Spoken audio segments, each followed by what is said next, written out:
misunderstanding. You're here too early. We agreed to meet today, so we've come today. Supplies are all hauled in and the crew's raring to work. We'll start just as soon as our lovely directress gets round to deciding on the decoration. But Dandelion doesn't even have the coin to pay you. Turns out he does now, or soon will.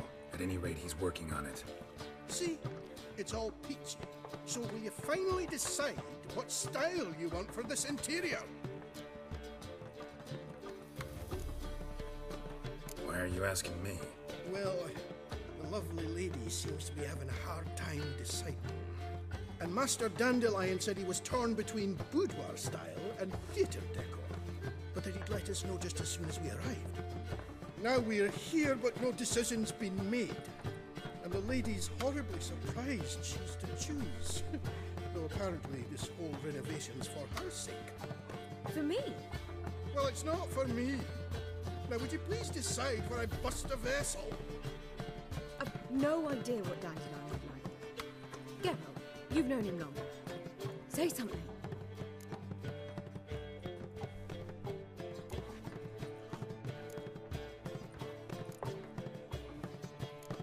You're both stage artists, and cabaret's a form of theater. Interior should reflect that. A wonderful choice it is. At last. Gentlemen, you're done lollygagging. Get to work.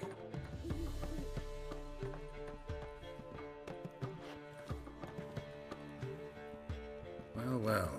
Guess this cabaret's the real thing. Ever since Dandelion inherited this place, he's talked about it constantly. I just never expected him to take action. And so quickly. Who knows? Might even settle down now. You'll have to keep an eye on the business. Who would have known? Despite what people say about him, Dandelion approaches life very rationally. We talking about the same Dandelion? Man who loses a fortune worth half of Novigrad in one night? Dandelion can also be responsible. He always pays anyone who works for him on time, and he's never missed a performance. Sure hope your opening won't be the first. He's still not here. Well, he said as soon as he got the coin, he'd go see Polly, our choreographer. She's missed the last few rehearsals. I certainly hope he's not gotten into trouble. Anything's possible with Dandelion. Let me see if I can't find him.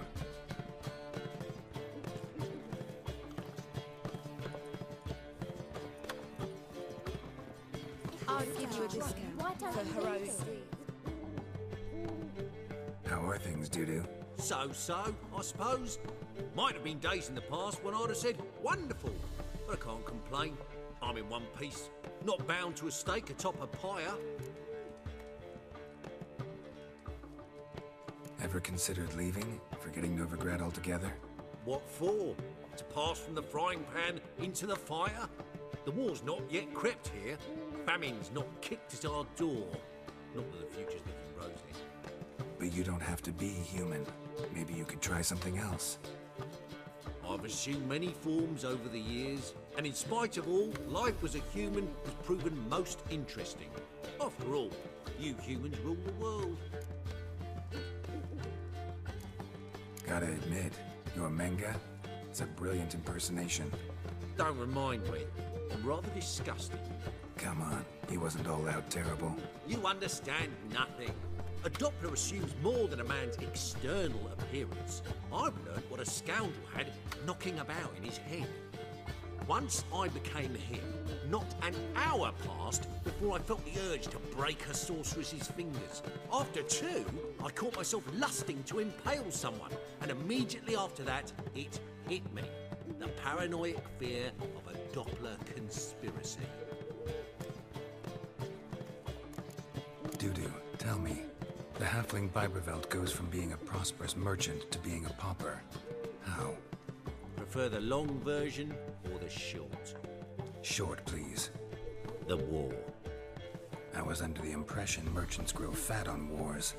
Some do, but I've a serious personality flaw. I'm honest. I could not reap profits from the suffering of others. I paid taxes. I never cooked my books. And then a ship full of my goods sank. I pulled through somehow, but then a second fell prey to skeleton raiders, rendering me insolvent. When inflation hit and interest rates rose, I, at long last, fell. Take care of yourself, Doo-Doo. Oh, those bigots haven't the cunning to strip me of this mask.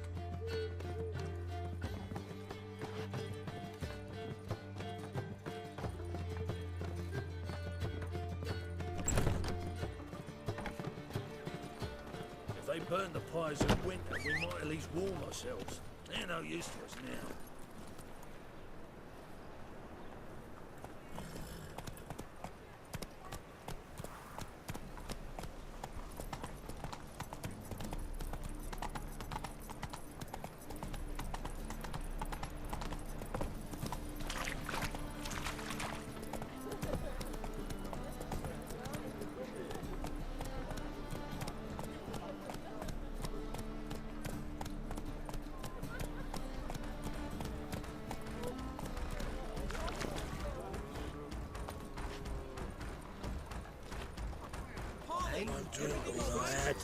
No, he said I'd come to the wrong place, that he sell dumplings now. What a prick. Polly, everything all right? What's the ruckus about? Polly and her half-brained fiancé. They're fighting. She's the only one in this town who knows anything about choreography, and that lummox won't let her work for me. Hold on. What are you doing here? We were gonna meet at the Rosemary. We were, but you didn't show. Priscilla started to worry, so I came to see how you were doing. Priscilla started worrying about me? That's so nice. Less for her than for you, I'm sure. So let's get back. Did you not hear what's going on in there? We've gotta help Polly. Why do beautiful women always end up with such dicks? No idea. Stand back. I'll break the door down. Wait, do we have to destroy her house? She keeps a spare key around here somewhere. How would you know she keeps a spare key around here? It's not as if we started working together yesterday. Before Polly joined forces with Hubio, You'd visit her? Often? I'd hide out here while Priscilla and Polly rehearsed at the Rosemary and Thyme. They worked on the dance numbers I composed. So, Polly's not one of your... I never mix business and pleasure. The one exception being Priscilla. Who you were just saying is worried about us.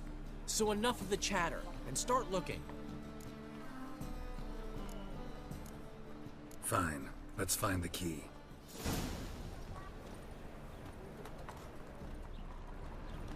Damn it. Now where would she leave? Not here.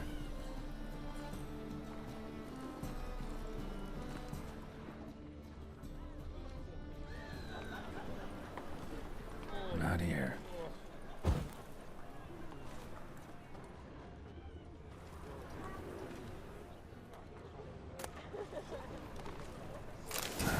The key.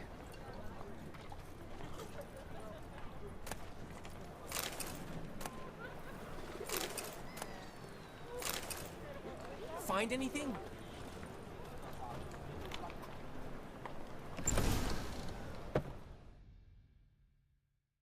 Whoa! What the devil's this? Get out of my house! Watch it, and leave the woman alone. What the... She's my betrothed. But I'm not your property.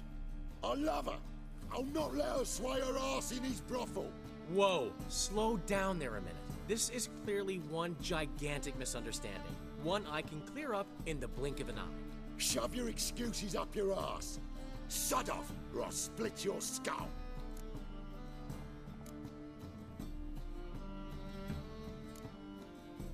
My friend asked you nicely, so please be courteous in return and hear him out, or we'll settle this another way. All right, talk. Hubio, right? Polly's told me so much about you. She said you're erudite and have an open mind. You said that? Well, there's a truth to it. My mind's the open salt, but its open saltedness ends when my betrothed starts wagging her arse around brothels. Get out of here, both of yous. Polly's not going anywhere.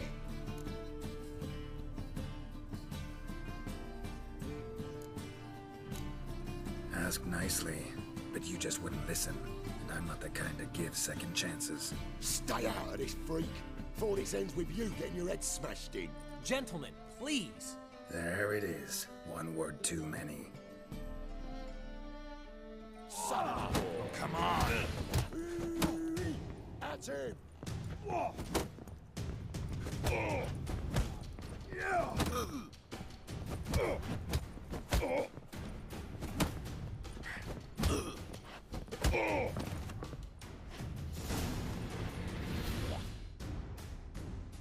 Sorry, dear.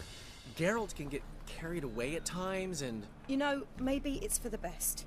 I felt no pity, no remorse as I watched you brawl. Can't help but think it means I've no actual feelings for Hubio. You're not mad? No. Grateful. I believe I needed a shock not unlike that one to understand that what I had with Hubio, well, it wasn't working. I'm ready to try something new. I'd gladly start by choreographing your review. Excellent. Then I'll see you at the Rosemary and Thyme.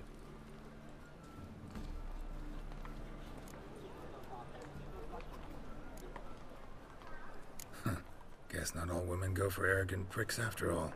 One swallow does not a summer make. So, time to head back? I've still got to stop by Rotlick's. Commissioned some new placards from him a while ago, but Hubio came across the old version. Plowing artists got some serious explaining to do. Who's Rotlick? Never heard of him? Hank Rotlick, famous portrait artist? Commissioned a portrait artist to paint your placards? Henry's an old friend, needed the coin. And I decided we needed new placards to promote the opening performance. Seats won't fill themselves, you know. I'll go see Rotlick. You head back to the Rosemary, or Priscilla will have my head. Really? You'd go? No, said that for the hell of it. Tell me where he lives. Portside. See you soon.